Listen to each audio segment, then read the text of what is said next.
தமிழறிதத்தின் இந்த நிகழ்ச்சியை காண வந்திருக்கும் உங்களுக்கு வணக்கம். எமது யூடியூப் அலைவரிசையை பின்தொடர்வதன் மூலம் எம்மோடு இணைந்திருந்து இதுபோன்ற பயனுள்ள நிகழ்ச்சிகள் அனைத்தையும் பார்வையிடுங்கள். மணியை ஒலித்து நாம் புதிதாக வெளியிடும் நிகழ்ச்சிகள் பற்றிய அறிவிப்புகளை உடனுக்குடன் பெற்றுக்கொள்ளுங்கள். நன்றி.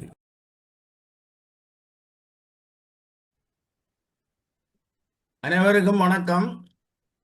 தமிழறித நுட்பியல் உலகாயம் இலங்கை இணையவழி உரையாடல் கல்விக்குழு 55 தொடர்ச்சி. காலம் 1-2-2026 ஞாயிற்றுக்கிழமை 7:30 8:45 வரை இலங்கை நேரம். தலைப்பு இலங்கை பொதுக்கல்வி கலைத்திட்ட அறைகூவல்கள். உரையாளர் மாவண்ணா கணபதி பிள்ளை, இலங்கை கல்வி நிர்வாக சேவை சமூக ஆய்வாளர், முன்னாள் பிரதி அதிபர் ரோயல் கல்லூரி கொழும்பு. இந்த நிகழ்ச்சியை நான் இப்போது ஆரம்பித்து விடுகிறேன். ஒருங்கிணைப்பு செய்வது எங்களுடைய கல்விக்குழு பொறுப்பாளர் சானா இலங்கேஸ்வரன், உபசெயலாளர் தமிழறிதம்.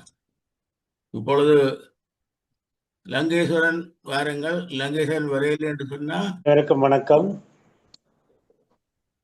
2021 தமிழகத்தில் இருந்து இடரான காலத்தில் இந்த கல்விக்குழு ஒன்று ஆரம்பிக்கப்பட்டு அதனூடாக அந்த வீட்டுக்குள் மாணவர்களும் ஆசிரியர்களும் முடங்கியிருந்த நேரத்தில் அந்த காலப்பகுதியில் ஏறத்தாழ 54 உரையாடல்கள் ஊடாக மாணவர்களுக்கும் சமூகத்துக்கும் சிறந்த விழிப்புணர்வையும் அறிவையும் ஊட்டிய இந்த தமிழகத்தின் கல்வித்துறைக்கான நிகழ்வு மீண்டும்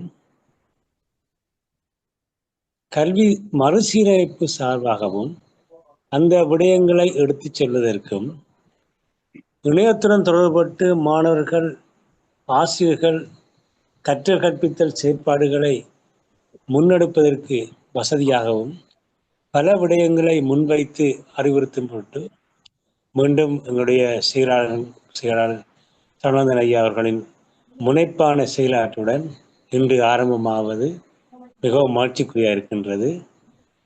வந்துள்ள அனைவரையும் வரவேற்றுக் கொண்டு நமது 55வது உரையாடலை சிறப்பிக்க இருக்கும் நமது கணபதி பிள்ளை ஐயா அவர்களை வருக என்று இன்முகத்துடன் வரவேற்றுக் கொண்டு இன்றைய 1-2-2026 ஞாயிறு 7:30 மணி அளவில் ஆரம்பித்த இந்த நிகழ்வில் சிறப்புரையாற்றுவதற்கு வருமாறு ஐயா அவர்களை அன்புடன் அழைக்கின்றேன்.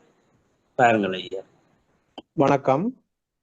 இலங்கை பொதுக்கல்வி கலைத்திட்ட அறைகூவல்கள் என்ற தலைப்பில் இன்று உரையாடலாம் என்று நினைக்கிறோம்.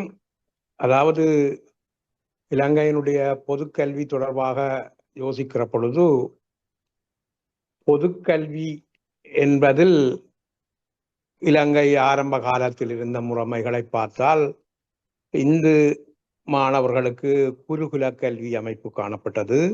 பௌத்த மாணவர்களுக்கு பிரிவேனா பாடசாலைகள், முஸ்லிம் மாணவர்களுக்கு மதுரசா என்று சொல்லப்படுகிறவை, அதே போல கத்தோலிக்க மாணவர்கள் அல்லது கிறிஸ்தவ மாணவர்களுக்கு அவர்களுக்குரிய பாடசாலைகளில் நடந்தது.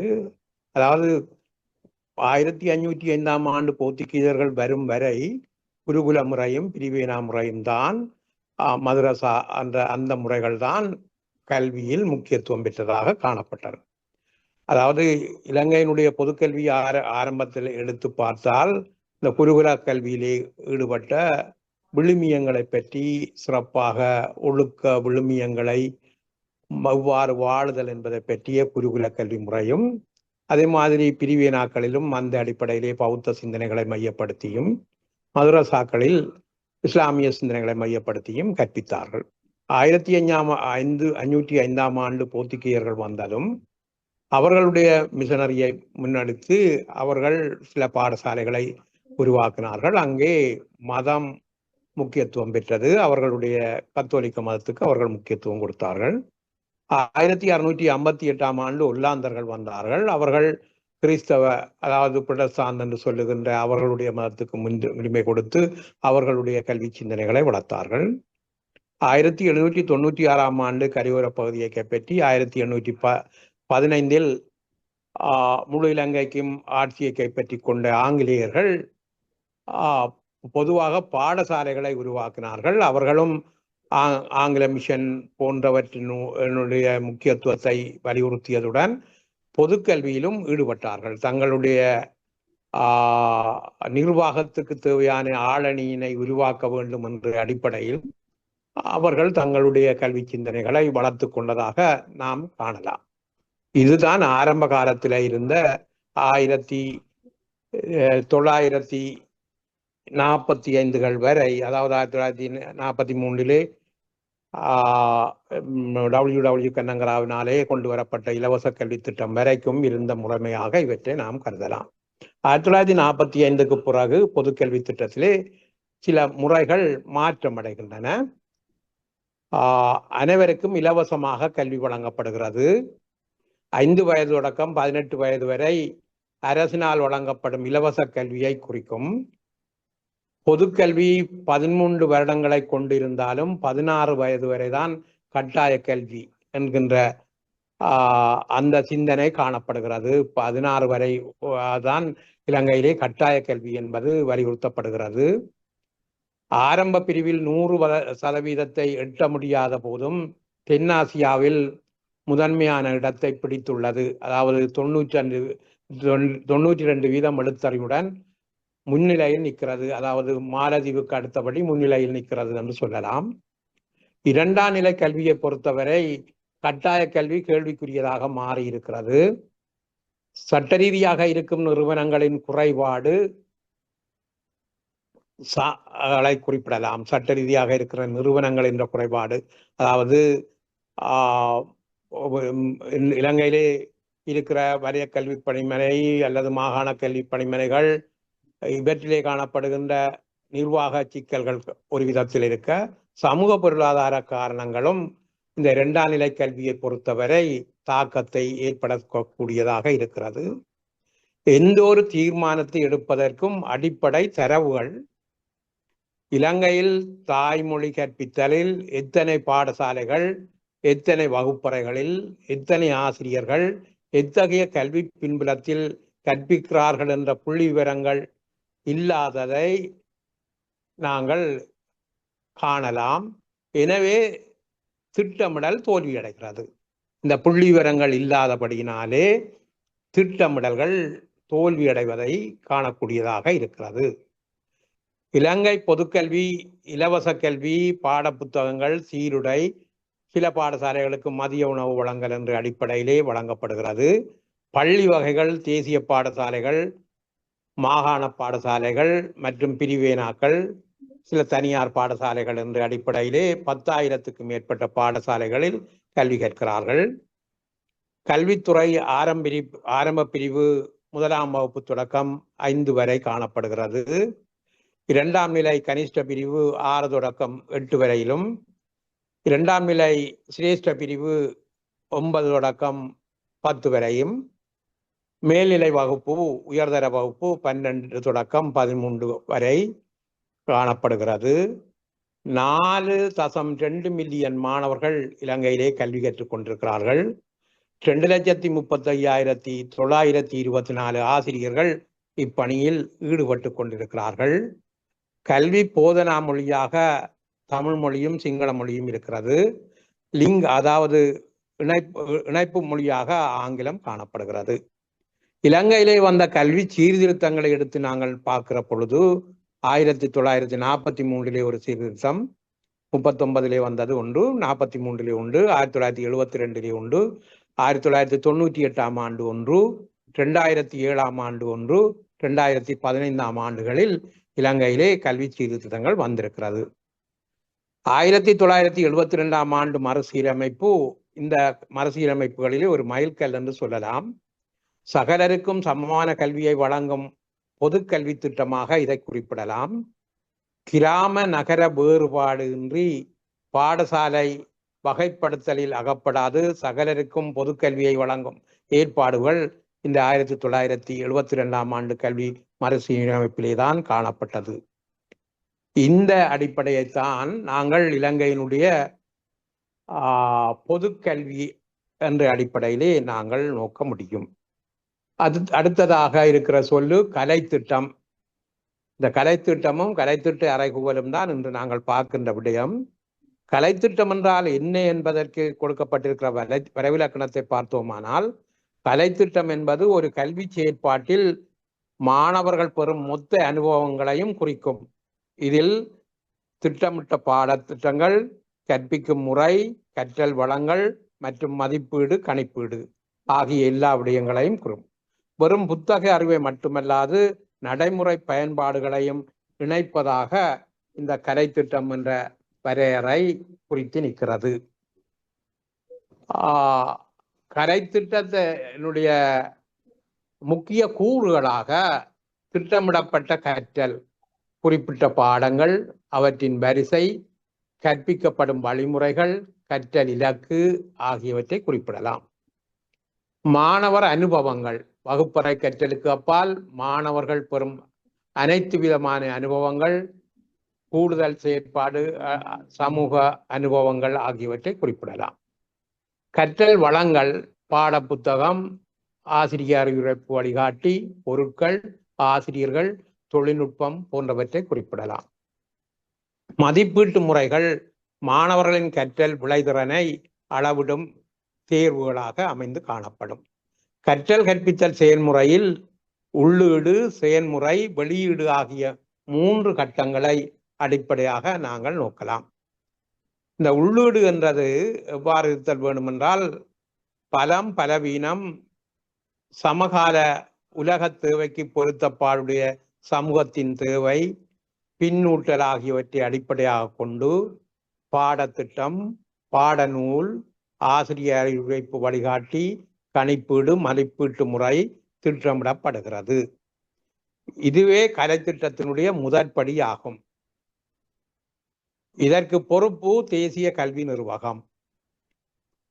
இந்த நடைமுறை 8 ஆண்டுகளுக்கு ஒரு முறை கலைத்திட்ட மாற்றம் செய்யப்பட வேண்டும் என்று குறிப்பிடப்பட்டிருக்கிறது. 2015 ஆண்டு செய்யப்பட்டதன் பிற்பாடு 2023 ஆண்டு கலைத்திட்டத்தில் மாற்றம் செய்திருக்க வேண்டும். அந்த மாற்றத்தை தான் 2026 ஆண்டு செய்வதற்கு இப்பொழுது முன்முயற்சி செய்து கொண்டிருக்கிறார்கள். அந்த 8 ஆண்டுகளுக்கு ஒரு முறை கலைத்திட்ட மாற்றம் நடைபெற வேண்டும் என்று குறிப்பிடப்பட்டிருக்கிறது. இந்த கால அளவு ஒரு போதுமானது இல்லை என்ற ஒரு குற்றச்சாட்டு காணப்படுகிறது. அதாவது 8 ஆண்டுகள் என்பது பொருத்தமில்லை. இப்பொழுது நீங்கள் பார்த்தீர்களானால், முதலாம் தரம் தொடக்கம் 13ஆம் தரம் வரை ஏக காலத்தில் கலைத்திட்டங்கள் நடைமுறைப்படுத்தப்படுவதில்லை. 2026 தரம் 1 தரம் 6 முதலாவது மாற்றம் நடைபெறும். பிறகு 2027 தரம் 2 தரம் 7க்கு மாற்றப்படும். 28 தரம் 3 தரம் 8க்கு மாற்றப்படும். இவ்வாறு 5-6 ஆண்டுகள் இதை நடைமுறைப்படுத்துவதில் செல்லும். அப்போ ஒரு வட்டம், அதாவது 8 ஆண்டுகள் முடிவதற்குள் இதனுடைய பிரதிபலன்களை நாங்கள் திட்டவட்டமாக அறிய முடியாது உள்ளது என்ற குற்றச்சாட்டு ஒன்று காணப்படுகிறது. ஆகவே 8 ஆண்டுகள் போதியதானது அல்ல. ஒரு நடைமுறைப்படுத்துகின்ற கல்வி மறுசீரமைப்பினுடைய பயன்பாட்டுகளை விளங்கிக் கொள்ளுவதற்கு இந்த 8 ஆண்டுகள் என்பது போதியதாக இல்லை என்ற குற்றச்சாட்டு பொருத்தப்பாடுடையதாக இருக்கிறது. ஒரு வட்டம் முடிவடைய முன்னர் அடுத்த வட்டம் வந்து விடுகிறது. இது பற்றி சர்வதேச அணுகுமுறைகளை பின்பற்றுவது பொருத்தமாக இருக்கும் என்று நான் இவ்விடத்தில் குறிப்பிட விரும்புகிறேன். ஸ்வீடனுடைய அனுபவத்தை பார்க்கிற பொழுது 10 ஆண்டுகளுக்கு ஒரு முறை எனவும், வேறு சில நாடுகளிலே 12 ஆண்டுகளுக்கு ஒரு முறை என்றும், இவ்வாறு அவர்கள் இந்த காலத்தை நீடித்து இந்த கலைத்திட்ட மாற்றத்துக்கான கால அளவை செய்திருக்கிறார்கள். இந்த அனுபவங்களை நாங்கள் பின்பற்றுவது பொருத்தப்பாடுடையதாக இருக்கும். ஏனெனில் இந்த 8 ஆண்டுகளுக்குள் நாங்கள் இவற்றை நிறைவு செய்து விடுதல் என்பது பொருத்தப்பாடுள்ளதாக காணப்படவில்லை என்ற குற்றச்சாட்டு காணப்படுகிறது. இந்த கலைத்திட்ட மாற்றங்களை செய்ததன் பிற்பாடு முன்னோடி திட்டமிடல் என்று சொல்லி ஒன்று நடைபெறும். கலைத்திட்ட மறுசீரமைப்பு பரிச்சார்த்தமாக செய்யக்கூடாது. அதாவது வகுப்பறைகளில செய்து அதை பார்க்கறதுக்கு நாங்கள் ஒரு கெனியாபிக்கல் ஆங்கிலத்தில் சொல்லுவார்கள், நாங்கள் ஒரு விலங்குகள் இல்லை, விலங்குகளில் கூட காரணியம் இல்லை, ஆய்வு செய்வதற்கு விலங்குகளை பயன்படுத்துவதில் காரணியம் இல்லை என்று பலர் குற்றச்சாட்டு சொல்லுகிறார்கள். ஆகவே முன்னோடி பரீட்சைகளை ஒழுங்காக திட்டமிட்டு மேற்கொள்ளப்பட வேண்டும். முன்னோடி பரீட்சிப்பு முறையாக நிகழவில்லை என்ற குற்றச்சாட்டு பல ஆண்டுகளாக இலங்கையிலே முன்வைக்கப்படுகிற குற்றச்சாட்டாக காணப்படுகிறது. இந்த கலைத்திட்ட உள்ளடக்கம் என்றதை நாங்கள் பார்ப்போமானால் அது மிக கனதியானதாக இருக்கிறது என்ற குற்றச்சாட்டு காணப்படுகிறது. 30 வாரங்களே பாடசாலைகள் நடைபெறுகிறது என்ற அடிப்படையிலே தான் கலைத்திட்டம் நடைபெறுகிறது. 52 வாரங்கள் ஒரு வருஷத்தில் இருக்கிற பொழுதும் 30 வாரங்களே பாடசாலைகள் நடைபெறும் என்ற அடிப்படையிலே தான் கலைத்திட்டம் ஆக்கப்படுகிறது. குறித்த காலத்தில் அந்த கலைத்திட்டத்தை நிறைவு செய்ய முடிவதில்லை என்று ஆசிரியர்கள் குறிப்பிடுகிறார்கள். கலைத்திட்ட வகுப்பும் போது குறுக்கு நெடுக்கு தொடர் முக்கியமாக காணப்பட வேண்டும். அதாவது ஒரு பாடங்களுடைய ஒரு தொடர்ச்சி இருக்க வேண்டும். 6ஆம் ஆண்டு படித்து முடிந்த பிள்ளை 7ஆம் ஆண்டுக்கு போன பொழுது 6ஆம் ஆண்டில் படித்த பாடங்களினுடைய தொடர்ச்சியான விடயங்களை படித்தல் வேண்டும். 8ஆம் ஆண்டுக்கு போகிற பொழுது அதே மாதிரி அது ஒரு தொடர் மாணவர்களுக்கு தொடர் அனுபவங்கள் அவர்கள் பெற வேண்டும். இதே மாதிரி குறுக்காகவும் நெடுக்காகவும் நோக்குகிற பொழுது கலைத்திட்டங்கள் அந்த அடிப்படையிலே அமைக்கப்படவில்லை என்ற குற்றச்சாட்டு முன்வைக்கப்படுகிறது. இது ஒரு அறைகூவலாக காணப்படுகிறது. தேசிய கல்வி நிறுவனத்தில் பாடம் தொடர்பான பீடங்களும் துறைகளும் உள்ளன. தேசிய கல்வி நிறுவனத்திலே ஃபேக்கல்டி என்று சொல்லப்படுகிற பீடங்கள் இருக்கிறது. டிபார்ட்மெண்ட் என்கின்ற துறைகள் பாடங்களுக்கு என்று வகுத்திருக்கிறார்கள். நிர்வாக நோக்கத்துக்காக உருவாக்கப்பட்ட பீடங்களும் துறைகளும் ஒன்றிணைந்து செயற்படுவதில்லை என்ற குற்றச்சாட்டை நாங்கள் காணக்கூடியதாக இருக்கும். இந்த குற்றச்சாட்டு அது எங்களுடைய கலைத்திட்டத்தினுடைய தோல்வியிலே முடிகிறது. நிர்வாக நோக்கத்துக்காக உருவாக்கப்பட்ட பீடங்களும் துறைகளும் ஒன்றிணைந்து செயற்படுவது இல்லை என்றது ஒரு தோல்வியாக முடிவடைந்து விடுகிறது என்கின்றதுக்கு அடிப்படையாக அமைகிறது. அடுத்தது பாடநூல்களை நீங்கள் பார்த்தீர்களானால் பாடநூல்களுக்கும் ஆசிரிய அறிவுரை வெப்பு வழிகாட்டல்களையும் பார்க்கிற பொழுது பல வித்தியாசமான வேறுபாடுகளை காணக்கூடியதாக இருக்கிறது. பாடநூல்கள் 100 பக்கத்தில் இருக்க ஆசிரியர் அறிவுரைப்பு வழிகாட்டி 320 பக்கத்தில் உள்ளதை இங்கே நான் சுட்டி காட்ட விரும்புகிறேன். இதில் ஒரு ஒருமைப்பாடு இல்லை. அதை கேட்கிற பொழுது அவர்கள் சொல்லுகிறார்கள் அது ஆசிரியர்களுக்காக எழுதப்படுகிறது 320 பக்கங்களிலும், மாணவர்களுக்கு 100 பக்கத்தில் என்று சொல்லுகிற பொழுது மாணவர்களுக்கு இன்னொரு பக்கத்திலே சொல்லப்படுகிறது பாட புத்தகங்களை படிக்கிற பொழுது ஆசிரிய அறிவுரைப்பு வழிகாட்டிகளையும் கவனத்தில் எடுத்து படியுங்கள் என்றே சொல்லுகிறோம். ஆனால் இந்த புத்தகங்களை ஒரு விதமாக எழுதி ஆசிரிய அறிவுரைப்பு வழிகாட்டிகளை வேறு விதத்திலே சுட்டி காட்டுவது என்பது மாணவர்களுக்கு மிகுந்த சிக்கலை ஏற்படுத்தக்கூடியதாக அமையும் என்ற அச்சுறுத்தல் காணப்படுகிறது. தேசிய கல்வி நிர்வாகம் கலைத்திட்டத்துக்கு வகை சொல்லும் நிர்வாகம். அதுதான் வகை சொல்லுகிற அக்கௌண்டபிலிட்டி என்று சொல்லுவார்கள். தேசிய கல்வி நிர்வாகம் தான் கலைத்திட்டத்துக்கு வகை சொல்லுகிறது. இதனை எவ்வாறு மதிப்பீடு செய்வது, கணிப்பீடு செய்வது என்று அது திட்டமிடுதல் வேண்டும்.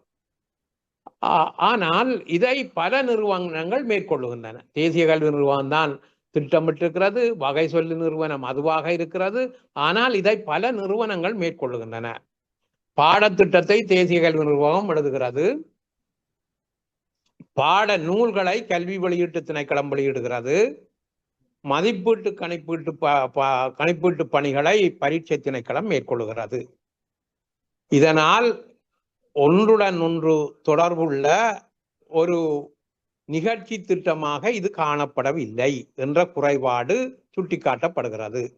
பாடத்திட்டத்தை தேசிய கல்வி நிர்வாகம் எழுதுகிறது, பாடநூல்களை கல்வி வெளியீட்டு திணைக்களம் செய்கிறது, மதிப்பீட்டு கணிப்பீட்டு பணிகளை பரீட்சை திணைக்களம் செய்கிற பொழுது இது ஈடுபடுகிறவர்கள் யார் என்று பார்க்கிற பொழுது இதில் வித்தியாசமான வேறுபட்ட ஆளுமை பண்புகளை கொண்டவர்களை பயன்படுத்துகிற காரணத்தினால் இந்த கலை திட்டம் தோல்வி அடைந்து வருகிறது என்று பல்வேறுபட்டவர்களாலும் குறிப்பிடப்படுகிறது.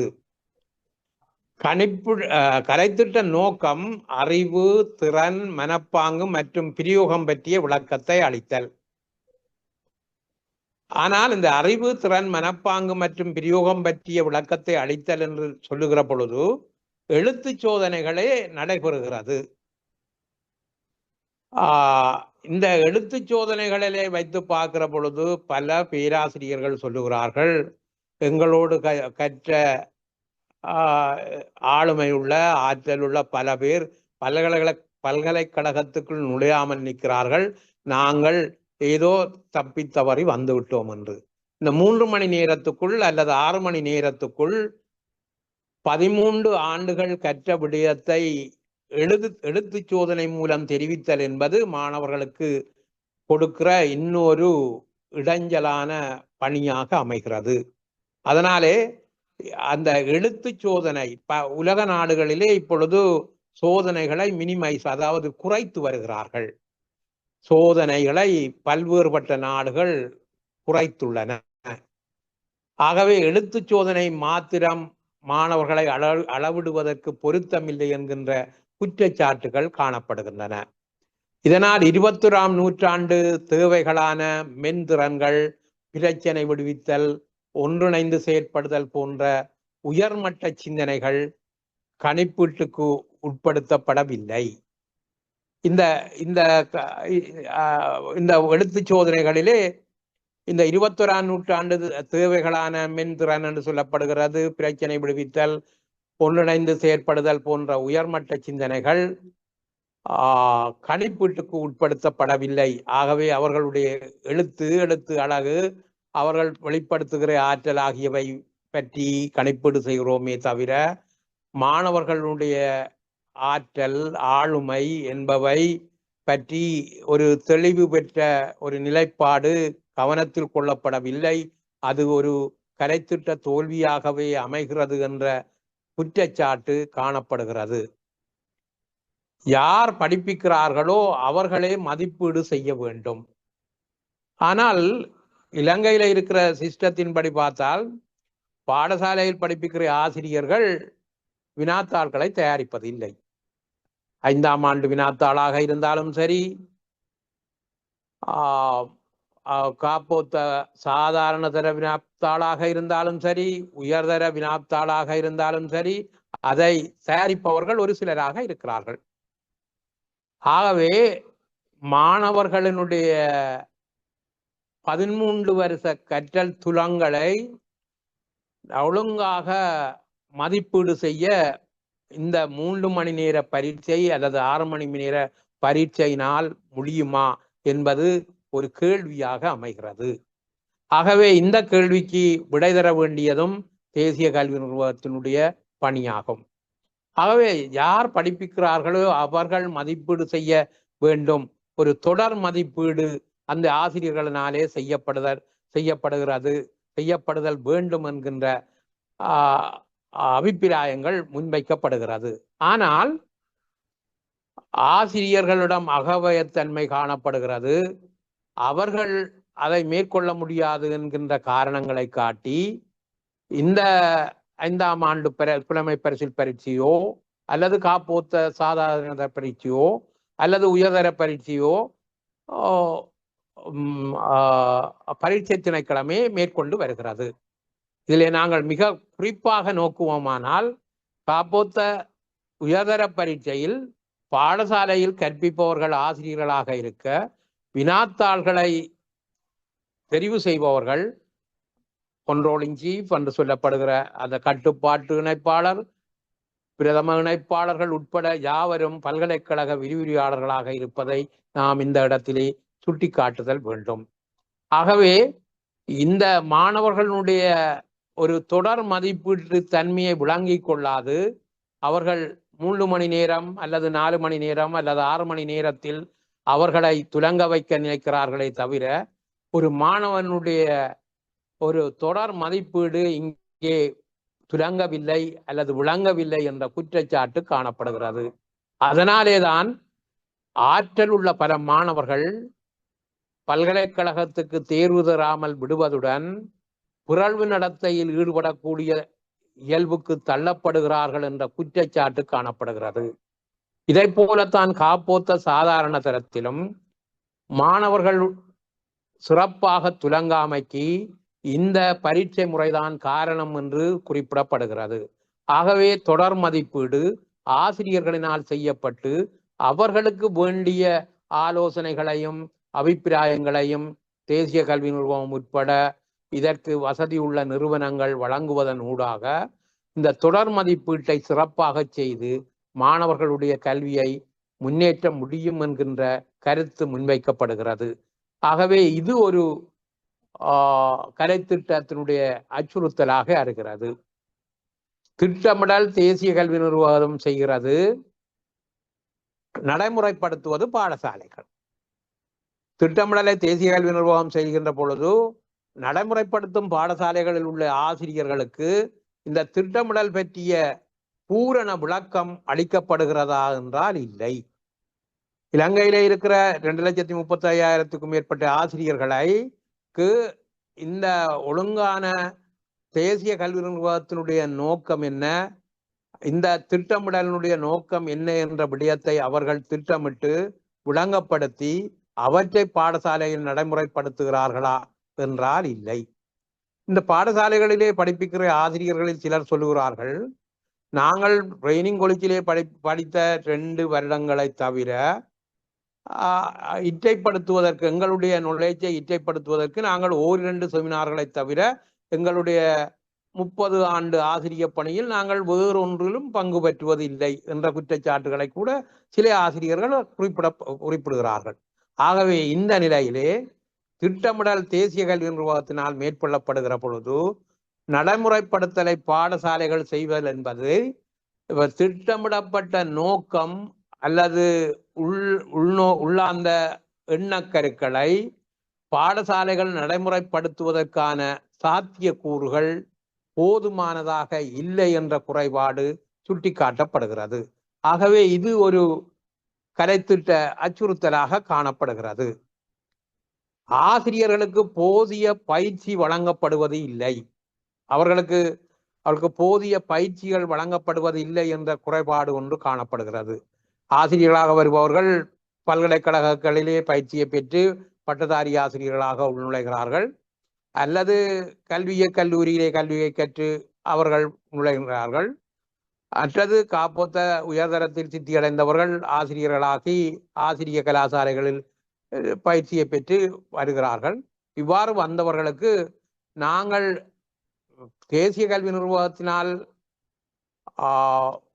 பாடத்திட்டம் எழுதப்பட்டதன் பிற்பாடு அந்த பாடத்திட்டத்தினுடைய குறிக்கோள் யாது, அந்த பாடத்திட்டங்களினால மாணவர்கள் அடைய போகிற தேர்ச்சி என்ன என்ற விடயங்களை பொருத்தமாக ஆசிரியர்களுக்கு அளிக்கிறோமா என்றால் அது பற்றாக்குறையாக காணப்படுகிறது என்ற குற்றச்சாட்டு பரவலாக காணப்படுகிறது.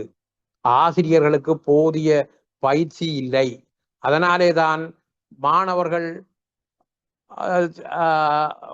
பாடங்களில் சித்தி அடைதல் குறைவாக காணப்படுகிறது.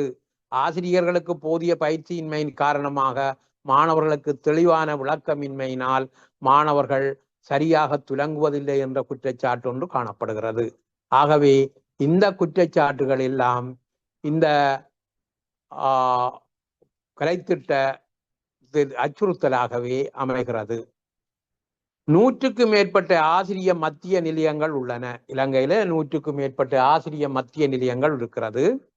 இந்த ஆசிரிய மத்திய நிலையங்கள் உள்ள பொழுதும் அவற்றுக்கும் வலயத்துக்கும் இடையிலான தொடர்பு வரையறுக்கப்பட்டுள்ளது.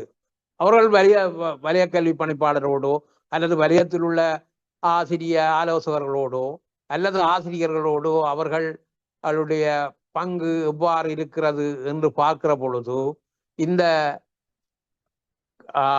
கல்வி திட்டமிடலில் அல்லது கலை திட்டமிடலிற்கு பொருத்தப்பாடுள்ள விதத்தில் இந்த 100க்கும் மேற்பட்ட ஆசிரியர் மத்திய நிலையங்களும் ஆசிரியர்களுக்கு தங்களுடைய எண்ணக்கருக்களை அல்லது தீர்மானங்களை முன்னெடுத்து செல்லுகின்றனவா என்று பார்த்தால் அங்கும் பல்வேறுபட்ட துன்ப நிலை காணப்படுகிறது.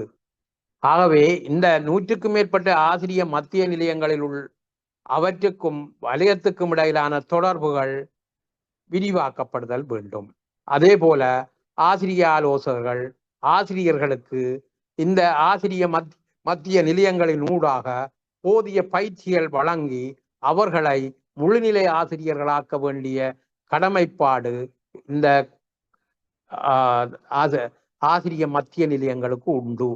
அந்த வேலைப்பாட்டை ஒழுங்காக மேற்கொள்ளும் பட்சத்தில் மாத்திரம்தான் இந்த கலை திட்டம் வெற்றி பெற்றதாக மாறுமே தவிர, இல்லாத பட்சத்தில் கலை திட்டம் தோல்வியடைந்ததொன்றாகவே காணப்படும்.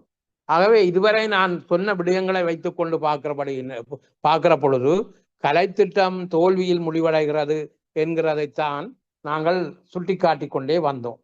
ஆனால் இலங்கை அப்படியானால் அதற்கு ஏதாவது ஒரு தீர்வு ஒன்று தேவைதானே என்ற அடிப்படையிலே தான் 1991 ஆண்டு 19ஆம் இலக்க சட்டத்தால் ஜனாதிபதிக்கு கல்விக் கொள்கைகள், இலக்குகள் மற்றும் தரநிலை குறித்து பரிந்துரைக்க நிறுவப்பட்ட உயர் அமைப்பாக தேசிய கல்வி ஆணைக்குழு அமைகிறது. இந்த தேசிய கல்வி ஆணைக்குழுவினுடைய சில நோக்கங்கள் இருக்கிறது. எவ்வாறு கற்பிப்பது, எவ்வாறு ஆசிரியர்களை ஆட்சேர்ப்பது என்ற விடயங்கள் 1991ஆம் ஆண்டு உருவாக்கி இருக்கிறோம். அப்ப 91ஆம் ஆண்டு உருவாக்கப்பட்டிருக்கிறது என்று சொன்னால் இன்றைக்கு 34 வருஷங்களுக்கு மேற்பட்ட வளர்ச்சியை கொண்ட நிறுவனம் உருவாக்கப்பட்ட பொழுதும் கூட அதிலே தெரிவிக்கப்பட்டிருக்கிற அவர்களுடைய குறிக்கோள்கள், அவர்களுடைய உள்ளடக்கம், அந்த தேசிய கல்வி ஆணைக்குழுவினால விடுக்கப்பட்டிருக்கின்றவற்றை பார்க்கிற பொழுது அதை நடைமுறைப்படுத்தும் பட்சத்தில் நாங்கள் வெற்றி பெற்ற கலை திட்டத்தை கொண்டு நடத்தக்கூடியதான வாய்ப்பை பெறுவோம். ஆனால் எங்களால் இந்த 34 ஆண்டுகளில் நாங்கள் அந்த தேசிய கல்வி ஆணைக்குழுவினுடைய சட்ட திட்டங்களை பின்பற்றினோமா அல்லது அவர்களினால் விதந்துரைக்கப்பட்ட விடயங்களை நாங்கள் முன்னெடுத்தோமா என்று பார்த்தால் அங்கும் குறைபாடு காணப்படுகிறது. ஆகவே தேசிய கல்வி ஆணைக்குழுவினுடைய தேசிய இலக்குகள், கல்வி குறிக்கோள்கள், இந்த விடயங்களை வெளிப்படையாக குறிப்பிட்டு ஆசிரியர்களுக்கும் மாணவர்களுக்கும் தெளிவுபடுத்த வேண்டிய தேவைப்பாடு எல்லாம் இந்த ஆசிரியர் மத்திய நிலையங்கள், ஆசிரிய கலாசாலைகள், கல்வி கல்லூரிகள், பல்கலைக்கழகங்களுக்கு அத்தியாவசியமான தேவைப்பாடு உண்டு. பட்டதாரிகளை உருவாக்குவது பாடசாலைகளில் கற்பிப்பதற்கு மட்டுமல்ல என்ற காரணத்தை சொல்லிக்கொண்டு பல்கலைக்கழகங்கள் தப்பித்துக் கொள்ள முடியாது. அவர்கள் பல்கலைக்கழகங்களில் கற்கின்ற பட்டதாரிகளில் 70% பாடசாலைகளில் ஆசிரியர்களாக இருப்பதை இலங்கையில் காணக்கூடியதாக இருக்கிறது. ஆகவே இந்த விடயங்களை விளங்கிக் கொள்ளுதல் வேண்டும். நாங்கள் தப்பித்துக் கொள்ளுவதற்கு ஏதாவது ஒரு வழிவகை இருக்கிறதா என்று தேடி அதற்கு காரணங்கள் சொல்ல முற்படாமல் உள்ள வளத்துக்குள் இருக்கின்றதை சிறப்பாக செய்வதற்கு, அதாவது இலங்கையினுடைய தேசிய நோக்கங்களாக இவை காணப்படுகிறது, கல்வி இலக்குகளாக இவை காணப்படுகிறது. இவற்றை நடைமுறைப்படுத்துவதற்கு இந்த தேசிய கல்வி ஆணைக்குழு எந்த வகையான விதந்துரைப்புகளை செய்திருக்கிறது, அந்த விதந்துரைப்புகள் நடைமுறைப்படுத்தப்படுகிறதா இல்லையா என்பதை எல்லா இடங்களிலும் நாங்கள் விவாதிக்க வேண்டும். அது பல்கலைக்கழகங்களில், இலங்கையில் உள்ள பல்கலைக்கழகங்களில் எங்காவது விவாதிக்கப்பட்டிருக்கிறதா என்று பார்த்தால் நான் நினைக்கிறேன் ஒரு பல்கலைக்கழகத்திலும் அந்த முன்முயற்சிகள் இதுவரை எடுக்கப்பட்டதாக என்னுடைய அறிவு கிட்டியவரை தெரியவில்லை. ஆகவே இந்த முன்முயற்சிகளை எல்லா இடங்களிலும் மேற்கொள்ளலாம். அதாவது தேசிய கல்வி ஆணைக்குழுவினுடைய நோக்கங்கள், குறிக்கோள்கள், இலக்குகள் அவர்களினால் அடையப்பட வேண்டும் என்கின்ற இந்த இயல்பை ஆசிரியர்கள் மாணவர்களுக்கு நாங்கள் தெளிவுபடுத்த வேண்டிய அத்தியாவசிய பணி ஒன்று எங்களுக்கு இருக்கிறது. அந்த பணியை செவ்வியாக செய்யாமைதான் மிக குறைந்த குறைபாடாக இருக்கின்றதாக நாம் கருதலாம்.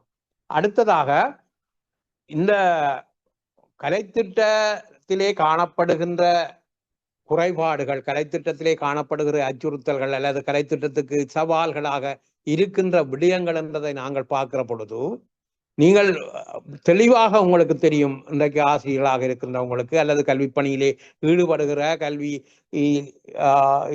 ஈடுபாடு உள்ள உங்களுக்கு தெரியும், நாங்கள் எங்களுடைய செவ்வியான பணியை அவர்களுக்கு மேற்கொள்ளுகிறோமா என்று. இந்த 5ஆம் ஆண்டு புலமை பரிசில் என்கின்றதை பரீட்சையிலே மாணவர்களை ஈடுபடுத்துவதற்காக அதை துரத்தி அதன் பரீட்சையை கொண்டு வருவதற்கான மிக முக்கிய நோக்கமாக கண்ணங்கராவால் குறிப்பிடப்பட்டது, கிராமப்புறங்களிலே இருக்கிற பாடசாலைகளை மத்திய மகாவித்தியாலயங்களாக மாற்றுகிறதும், அந்த பாடசாலைகளிலே மத்திய மகாவித்தியாலயத்துக்கு போக முடியாத சின்ன குறுகிய இடங்களிலே இருக்கிற பாடசாலை மாணவர்கள் சிறந்த பாடசாலைகளை பெறுவதற்கு இந்த 5ஆம் ஆண்டு புலமை பரிசு திட்டம் சான்றாக அமையும். வெட்டுப்புள்ளியைக்கு மேலாக பெறுகிற மாணவர்கள் தரமான பாடசாலைகளில் பெற்று அங்கு அவர்கள் சிறப்பாக கல்வி கற்கக்கூடிய வசதி வாய்ப்புகளை பெறுவார்கள் என்பது கண்ணங்கராவினுடைய நோக்கமாக இருந்தது. இதை போலவே இந்த வறுமைப்பட்ட மாணவர்களுக்கு ஒரு சிறு கொடுப்பன ஒன்று வழங்கப்பட்டது. அந்த அவர்கள் வறுமை கற்றலுக்கு தடையாக அமைந்துவிடக் கூடாது என்பதற்காக அந்த சிறு கொடுப்பனவை அவர்களுக்கு கொடுத்து அவர்கள் ஒரு சிறந்த வசதி உள்ள பாடசாலைகளில் போய் கற்பதற்கு வாய்ப்பாகத்தான் இந்த புலமை பரிசு திட்டம் அறிமுகப்படுத்தப்பட்டது.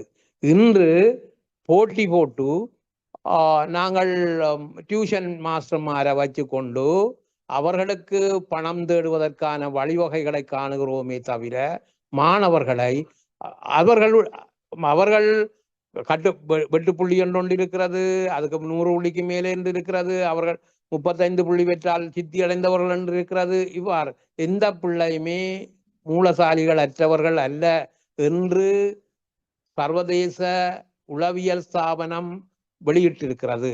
எல்லா குழந்தைகளும் ஆற்றலும் திறனும் உள்ளவர்கள்.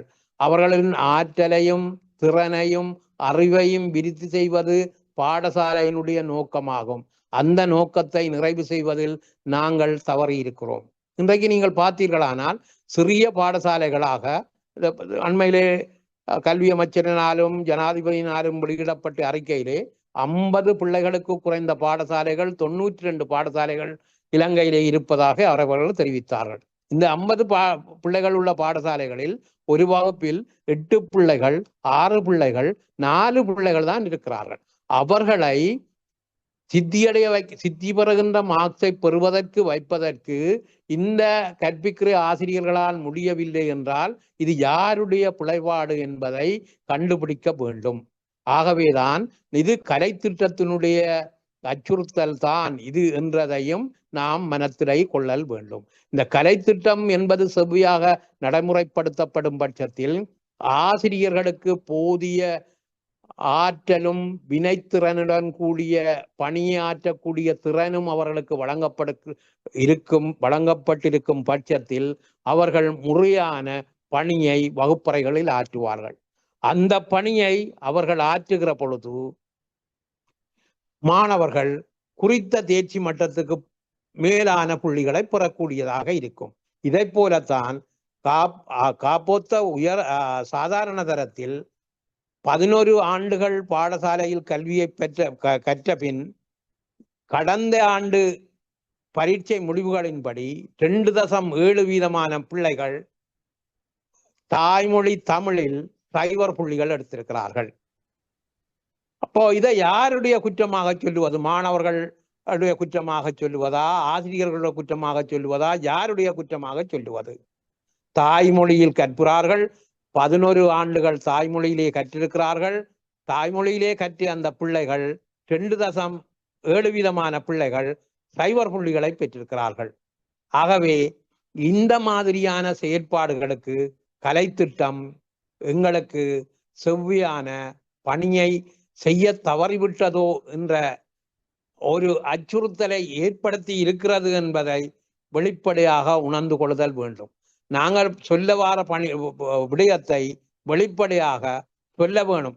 யாருக்கும் பயந்து அல்லது சொல்ல விரும்புவதை சொல்லாமல் விட்டு இதனால் இவர்கள் குறை நினைப்பார்கள் அவர்கள் குறை நினைப்பார்கள் என்று யாருக்காவது வக்காலத்து வாங்காது பிழையை பிழை என்று சொல்லக்கூடிய தார்மீக கடமையுடன் அதிபர்கள், ஆசிரியர்கள், பணிப்பாளர்கள் இயங்கும் பட்சத்தில் இந்த கல்வி திட்டமிடல் என்பது சிறப்பானதாக அமையும்.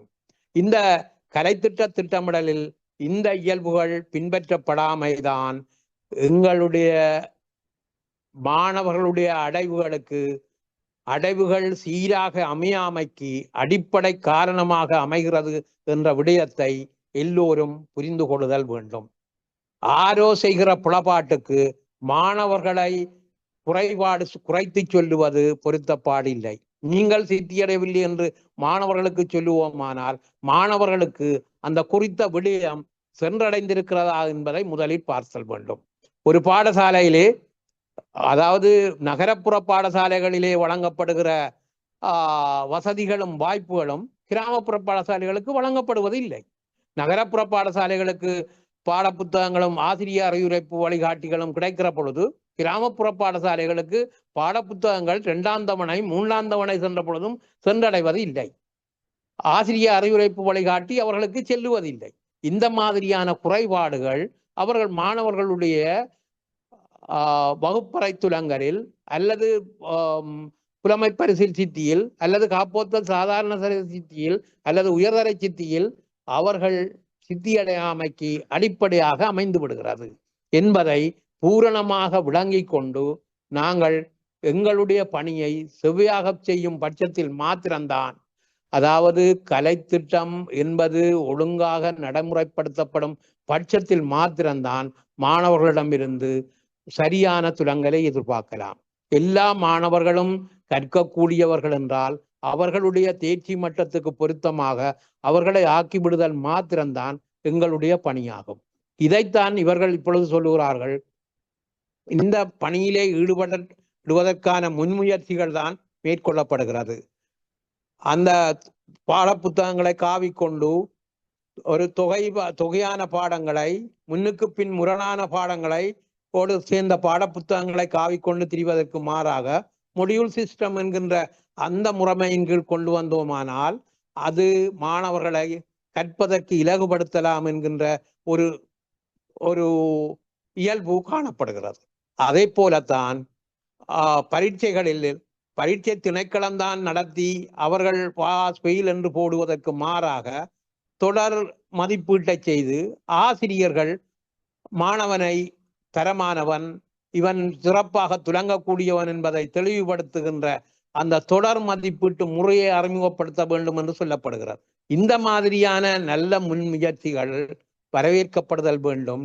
அந்த மாதிரியான நடைமுறைகள் உலக நாடுகளில் 21ஆம் நூற்றாண்டு கல்வியை நோக்கி வளர்கிற பொழுது, டிஜிட்டல் எஜுகேஷன் அண்ட் அந்த மாதிரியான கல்வி சிந்தனைகளை நோக்கி நாங்கள் போகிற பொழுது இந்த நாங்கள் ஒரு குறுகிய வட்டத்துக்குள் நின்று கொண்டு எங்களை அளவிடுவதற்கு நாங்கள் கலைத்திட்டத்தை பயன்படுத்துவது பொருத்தப்பாடு உள்ளதாக இருக்காது என்று குறிப்பிடுவதுடன், நாங்கள் எங்களுடைய கலைத்திட்டத்தை சிறப்பாக எல்லோருக்கும் விளங்கக்கூடிய முறையில் தேசிய கல்வி ஆணைக்குழு என்ன சொல்லி இருக்கிறதோ அவற்றை பின்பற்றி சகல ஆசிரியர்களுக்கும் பொருத்தமான பயிற்சிகளை அளித்து பாடசாலையில் அடிமட்டத்தில் இருக்கிற மாணவனிலிருந்து உயர்மட்ட மாணவன் வரைக்கும் அந்த கருத்துக்கள் சென்றடையுமானால் சிறந்த துலங்களை இலங்கையில் உள்ள எல்லா மாணவர்களும் பெறுவார்கள். அதற்கான சிறந்த முனைப்பு காணப்படுகிறது. அந்த உலக நாடுகளோடு பார்த்து விட்டு வந்து செய்கின்ற கல்வி சீர்திருத்தமாக இல்லாது ஒரு வளர்ந்து வரக்கூடிய ஒரு நாட்டில் வளர்ந்த நாடுகளில் காணப்படுகிற தேவைப்பாடுகளுக்கு பொருத்தமான வகையில் எங்களுடைய கல்வி சிந்தனையை வளர்ப்பதற்கான ஏற்பாடுகளுடன் செய்யப்படக்கூடியதான இந்த 2026ஆம் ஆண்டு கல்வி மறுசீரமைப்பு ஒரு பொருத்தப்பாடு உள்ளதாக அமையலாம் என்ற கருத்துடன் எனது கருத்துரையை நிறைவு செய்கிறேன். ஐயா, மிகவும் சிறந்த முறையில் ஆழமாக பல கருத்துக்களை சொல்லியிருந்தீர்கள். அனைத்து துறைகளிலும் அனைத்து பகுதிகளுக்கும் ஊடாக நாங்கள் செயல்படுத்தக்கூடிய தெரிந்து கொள்ளக்கூடிய இருந்தது. கலைத்திட்டம் வகுப்பது விளக்கம், கல்வி அதிகாரிகள், ஆசிரியர்கள், பெற்றோர், மாணவர்கள் என அனைத்து மனித வளங்களையும் கூட தொற்றிருந்தீர்கள். அது மட்டுமில்லாது எதிர்கால தேவைக்கு ஏற்ற வகையில் உள்ள ஒரு கல்வி முறைமையை, தற்போது உள்ள சமூகத்தில் உள்ள சீரழிவுகள், சீர்கேடுகளை நிவர்த்தி செய்யக்கூடிய முறையை பற்றிய விடயங்களையும் முன்வைத்திருந்தீர்கள். மனிதன் தன்னை காத்து வாழ வேண்டும், தன்னை சூழலுள்ள இயற்கையோடு இயல்பட்டு வாழ வேண்டும். அடுத்ததாக தனக்கும் சமுதாயத்துக்கும் சூழ உள்ள சமுதாயத்துக்கும் அவர் ஒரு பொருத்தப்பான ஆளாக இருக்க வேண்டும். இந்த விடயங்களை, இது போன்ற விடயங்களை, இந்த பண்புகளை வளர்க்க வேண்டிய பாரிய பொறுப்பு கல்வியில் உள்ளது. அதிலே விடப்பட்ட தவறுகளினூடாகத்தான் இன்று நாம் நமது நாட்டில் மக்களுக்கிடையே, இனங்களுக்கிடையே பல வேலை பிரச்சனைகளை கண்டு உணர்ந்து கொண்டிருக்கிறோம். இப்பொழுது நாங்கள் அடுத்த பகுதி செல்வோம். பங்கு பற்றினர்கள் எங்களோடு உரையாடலோடு அளவலாகலாம். உங்கள் கருத்துக்களை கூறி முன்வாருங்கள்.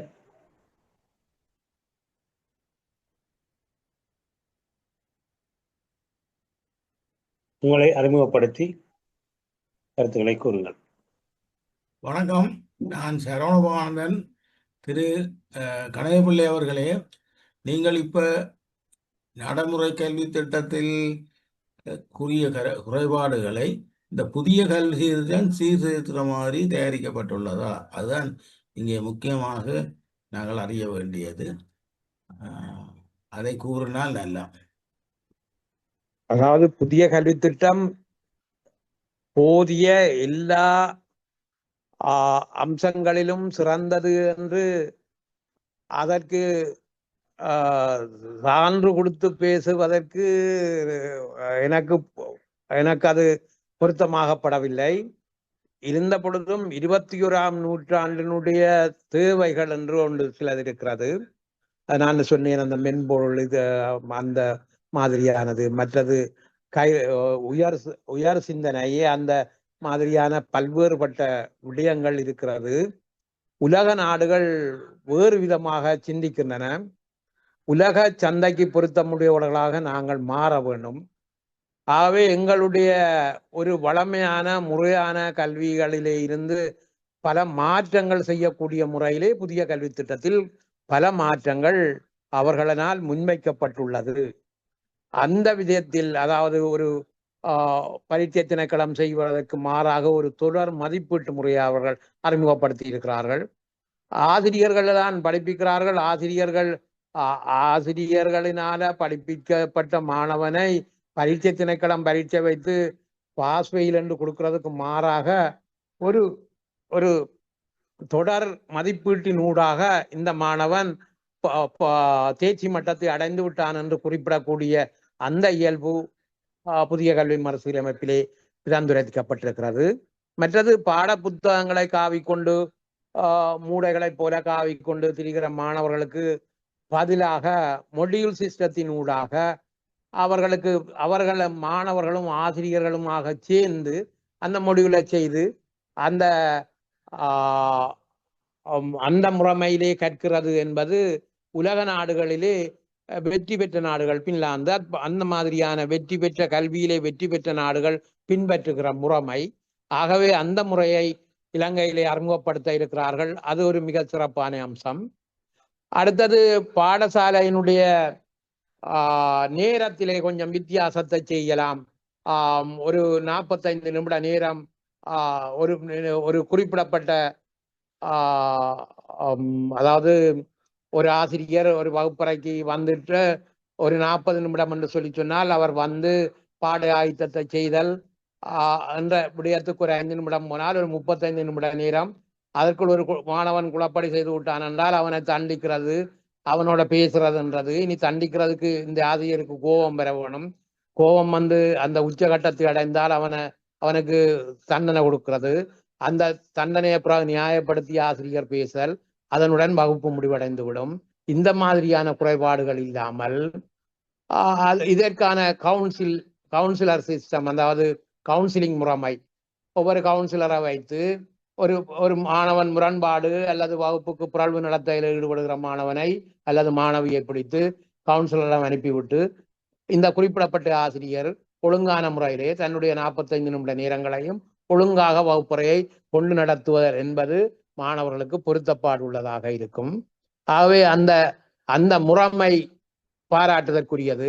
ஏனென்றால் இந்த நாங்க புதுசாக அறிமுகப்படுத்துறதுலே ஏதாவது ஒரு குற்றம் கண்டுவிட வேணும் என்று நோக்கிறதை விட்டுட்டு புதுசாக அறிமுகப்படுத்துவதில் இருக்கக்கூடிய நன்மைகள் என்ன, அது எதிர்கால சந்ததிக்கு எந்த வகையிலே நன்மை பயக்கும் என்றதை எடுத்து பார்த்து ஆராய்ந்து அதனோடு தொடர்பட்டு சிந்திக்க வேண்டிய தேவை நமக்கு இருக்கிறது. ஏனென்றால் நம்முடைய வருங்கால சந்ததிக்குரிய நாடு இந்த நாடு நமக்குரியது அல்ல.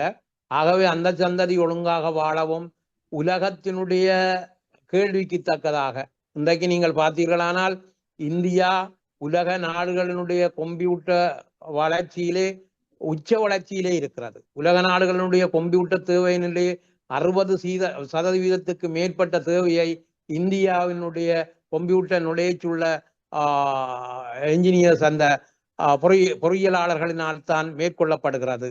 ஆகவே அந்த மாதிரி இந்தியாவிலே செய்யப்படுகிறது என்றால் எங்களுடைய நாட்டிலும் உலக நாடுகளுடைய தேவைக்கு தக்கதாக இலங்கையிலே தான் வேலைவாய்ப்பு இல்லை, உலகத்திலே காணப்படுகின்ற வேலைவாய்ப்புகளில் நாங்கள் ஈடுபடவும் அந்த வேலைவாய்ப்புகளை பெற்றுக்கொள்ளவும் கூடியதாக சர்வதேச தரத்துக்கு எங்களுடைய பிள்ளைகளுடைய கல்வித்தரத்தை கொண்டு செல்ல வேண்டும் என்கின்ற முன்முனைப்பு அந்த புதிய கல்வி திட்டத்திலே இதந்துரைக்கப்பட்டிருக்கிறது. இந்த மாதிரியான பல்வேறுபட்ட ஒரு மிக முக்கியமான அம்சங்கள் அதை பற்றி நான் தனித்தனியாக சொல்வதானால் அது நீண்டுவிடும். அதனால நாங்கள் அதை வேறொரு நாள் அந்த வேணுமானால் அந்த புதிய கல்வி திட்டத்தில் உள்ள அம்சங்களை பற்றி தனியாக நாங்கள் பேசலாம்.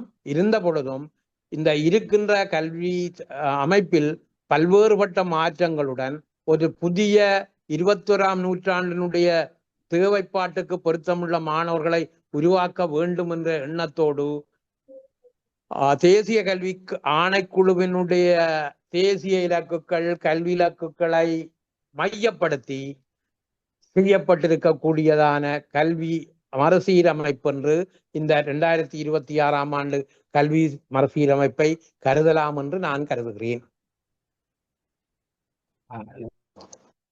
நன்றி. இன்னொரு வினாவை நான் கேட்டுவிட்டு சபையில் உள்ளவர்களுக்கு வாய்ப்பு கொடுக்கிறேன். ஒன்று, இந்த கல்வியோட தொடர்பட்ட சில நிறுவனங்கள் இருக்கு. பரீட்சை திணைக்களம், கல்வி வெளியீட்டு திணைக்களம், தேசிய கல்வி நிறுவனம் அமைச்சு. இந்த இடையிலே ஒரு இணக்கப்பாடு இருக்கா, இணைந்து பணியாற்றார்களா என்றதையும் இந்த கல்வி சீர்திருத்தம் கவனிக்கிறதான்னு பாருங்கள், அதை கூறுங்கள். அது அந்த குறைபாடு தொடர்ச்சியாக இருக்கிறது. தேசிய கல்வி நிர்வாகம் உருவாக்கப்பட்ட காலகட்டத்தில் இருந்தே தேசிய கல்வி நிர்வாகம் இலங்கையினுடைய ஆசிரியர்களுக்கும் பாடத்திட்டத்திற்கும் கலைத்திட்டத்திற்கும் வகை சொல்லும் என்ற அடிப்படையிலே தான் உருவாக்கப்பட்டது. ஆனால் அந்த நோக்கத்தை அது அடையவில்லை என்ற குற்றச்சாட்டு பரவலாக காணப்படுகிறது. ஆனால் நீங்கள் கேட்ட இந்த புதிய கல்வி மறுசீரமைப்பில் இந்த கல்வி திணைக்களம் அல்ல, தேசிய கல்வி நிர்வாகம், பாடசாலைகள், மற்றது கல்வி வெளியீட்டு திணைக்களம், பயிற்சி திணைக்களம் ஆகியவற்றிலேயே ஒரு இணைப்பு தொடர்பு இருக்குமா என்றதை பார்த்தோமானால் இந்த இணைப்பு தொடர்பு இருக்க வேண்டும் என்பதை தேசிய கல்வி ஆணைக்குழு வலியுறுத்தி இருக்கிறது. அந்த தேசிய கல்வி ஆணைக்குழுவினுடைய ஆலோசனைகளை அடியொற்றியே இந்த 2026ஆம் ஆண்டு கல்வி மறுசீரமைப்பு மேற்கொள்ளப்படுகிறது. ஆகவே நாங்கள்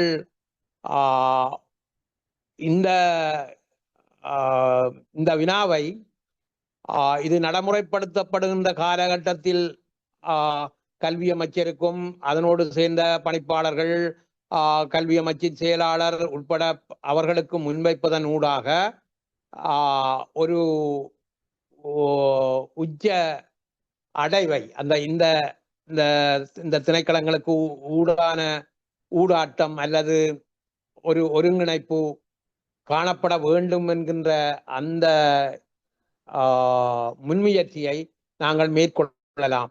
ஆனால் இந்த 2026ஆம் ஆண்டு கல்வி மறுசீரமைப்பு தேசிய கல்வி ஆணைக்குழுவினுடைய ஆலோசனைகளையும் விதப்புரைகளுக்கும் அடிப்படையாக அமைக்கப்பட்டிருக்கிற காரணத்தினால் ஓரளவுக்கேனும் இந்த தேசிய கல்வி நிர்வாகம், கல்வி வெளியீட்டு திணைக்களம், பயிற்சி திணைக்களம், பாடசாலைகள் ஒரு இணைந்து செயற்படக்கூடிய ஒரு முறைமை ஏற்படலாம் அல்லது ஏற்படுத்தக்கூடிய வாய்ப்பு இருக்கும், அல்லது அதை ஏற்படுத்துவதற்கான முன்முயற்சிகளை அதில் பணியாற்றுபவர்கள் மேற்கொள்ள வேண்டும் என்ற கோரிக்கையை நான் முன்வைக்கிறேன்.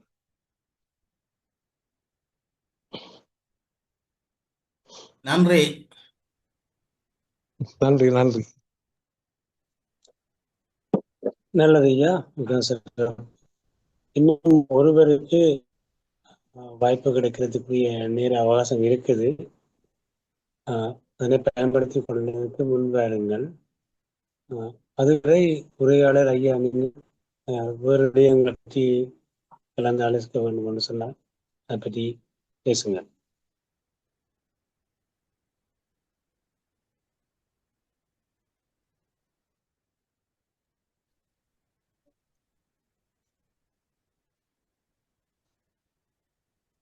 ஐயா, என்னிடம் ஒரு உள்ளது.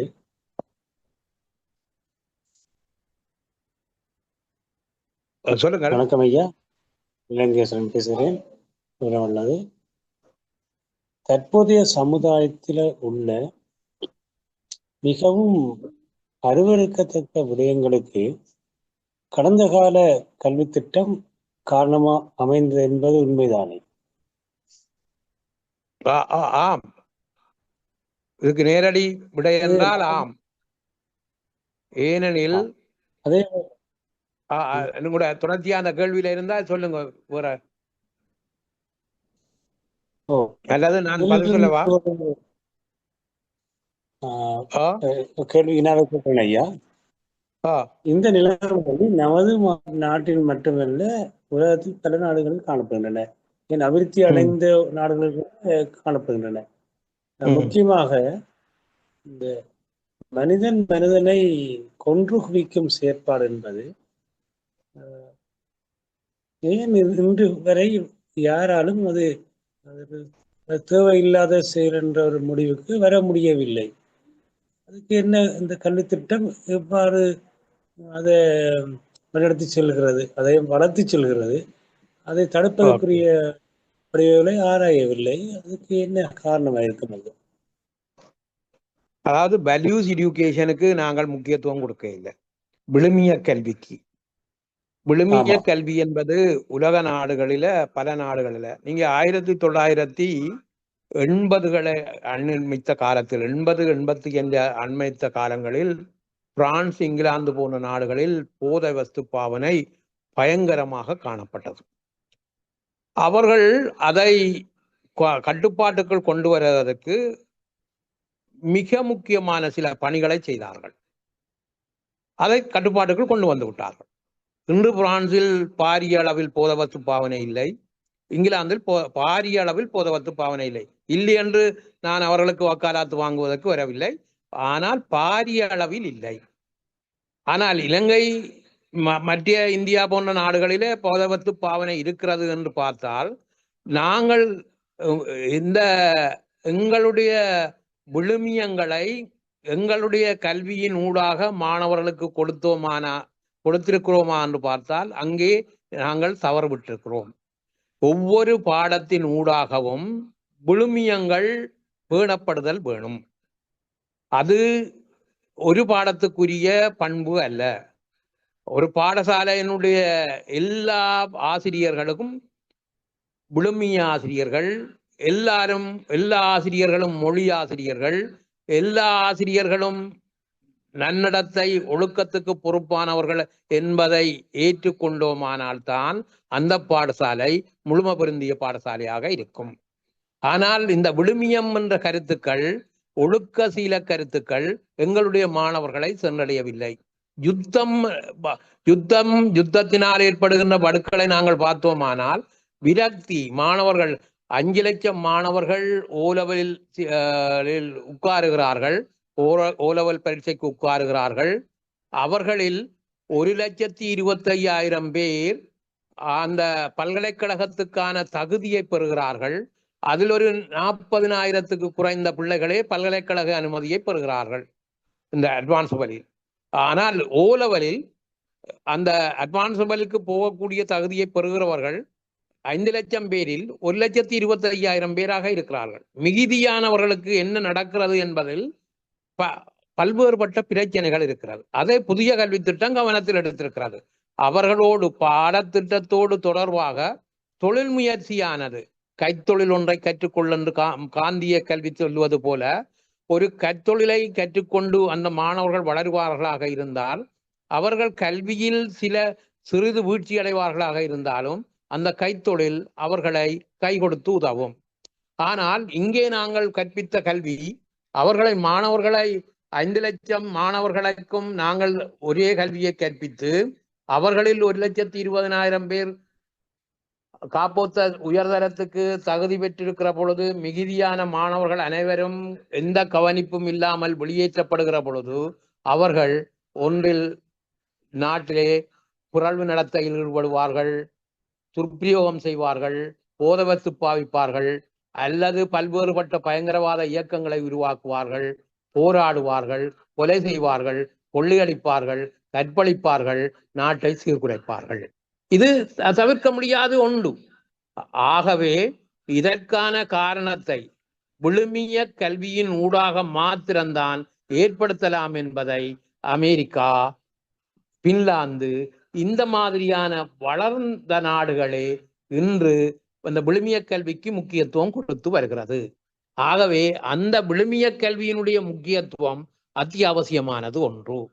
நாங்கள் எங்களுடைய ஆரம்ப காலத்தில் இருந்த குருகுல பௌத்த பிரிவினாக்கள், மதசகாக்கள் என்று சொல்லுகிற இஸ்லாமிய கல்வி முறையிலே புகுத்தி வளர்த்த பண்பாட்டை, விழுமியங்களை, கல்வி உயர் சிந்தனைகளை அப்படியே கைவிட்டு நாங்கள் கல்வி பாடங்களிலே காட்டிய அக்கறையினால் இந்த விழுமிய சிந்தனைகளில் அக்கறை குறைந்தது.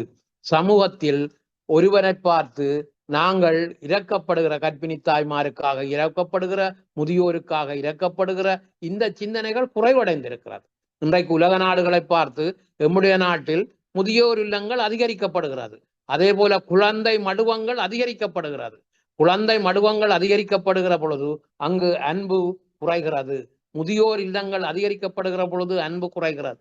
இந்த மாதிரியானவற்றுக்கு விழுமிய கல்வியின் ஊடாக மாத்திரம்தான் தீர்வு காண முடியும். இதற்காக இந்த மாணவர்களை ஒழுங்குபடுத்தி அவர்களுக்கு பாடங்களை கற்பதன் ஊடாக தொழில்முறை பாடங்களுக்கு முக்கியத்துவம் கொடுத்து மாணவர்களை ஒழுங்குபடுத்தி கற்பிப்பதன் ஊடாக அவர் ஆற்றல் உள்ளவர்கள் சிறப்பாக பல்கலைக்கழகம் அதற்கு மேற்பட துலங்க, இந்த குறைந்த புள்ளி பெறுகின்ற மாணவர்கள் தொழிலில் முன்னேறி அவர்களும் சமூகத்தில் பெயர் பெற்ற மனிதர்களாக மாறக்கூடிய வாய்ப்பு ஏற்படும் பட்சத்தில் புரள்வு நடத்தையில் ஈடுபடக்கூடிய குழந்தைகளின் எண்ணிக்கை குறைவடையலாம் என்பது என்னுடைய பணிவான கருத்து. ஆமாம் ஐயா, மனித சமூக பெருமதி விழுமியங்களூடாகத்தான் அதை பற்றிய உணர்வுகள் ஏற்படும். உயிரின் மதிப்பு என்பது ஆன்மீக கல்விக்கு ஊடாக அதை தழுவியதாக விழுமிய கல்வியும் வளர்க்க வேண்டியது அவசியம் இப்போது உணரப்பட்டிருக்கு.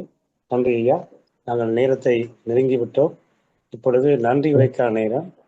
நன்றி உரை கூறுவதற்காக மாவண்ணா கனகராஜா ஐயா அவர்களை அழைக்கிறேன். வாருங்கள் ஐயா. நன்றி ஐயா. ஒருங்கிணைப்பாளர் கொஞ்சம் பொறுங்கோ. இன்னும் நாங்கள் 8:45 வரையும் இந்த வாய்ப்பை கொடுப்போம் ஆக்கள் வினா கேட்கறதுக்கு. ஏனென்றால் இன்னும் சிலர் பேர் வினா கேட்கறதுக்கு தயாராக இருப்பாங்க.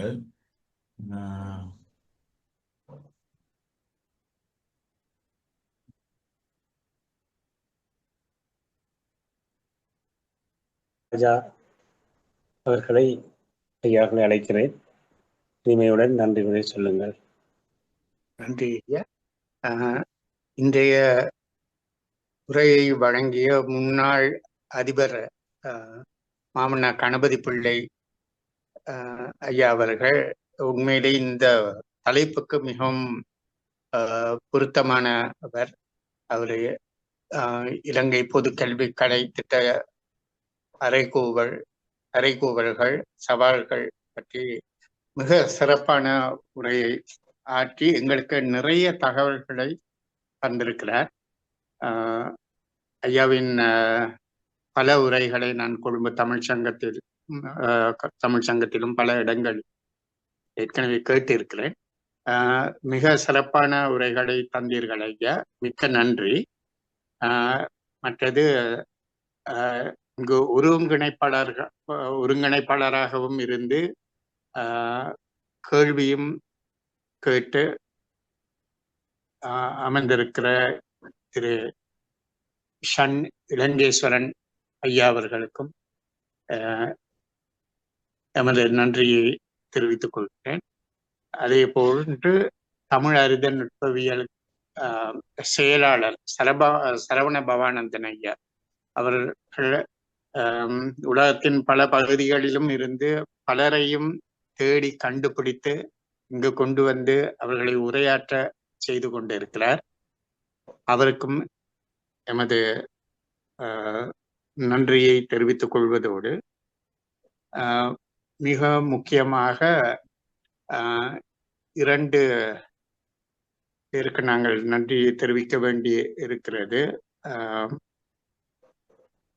அதாவது தமிழ் ஜேர்னல் தொழில்நுட்ப உதவி, எங்களுக்கு தொழில்நுட்ப உதவியை வழங்கி கொண்டிருக்கும் தமிழ் ஜேர்னல் அவர்களுக்கும் எமது நன்றியை தெரிவித்துக் கொண்டு, மிக முக்கியமாக இலங்கை ஒளிபரப்பு கூட்டுத்தாபன தென்றல் வானொலி வியாழன் வெள்ளி சனிக்கிழமைகளில் காலையில் நாட்குறிப்பு நிகழ்வில் ஒளிபரப்பு இது பற்றிய ஒளிபரப்பு செய்கிறார்கள்.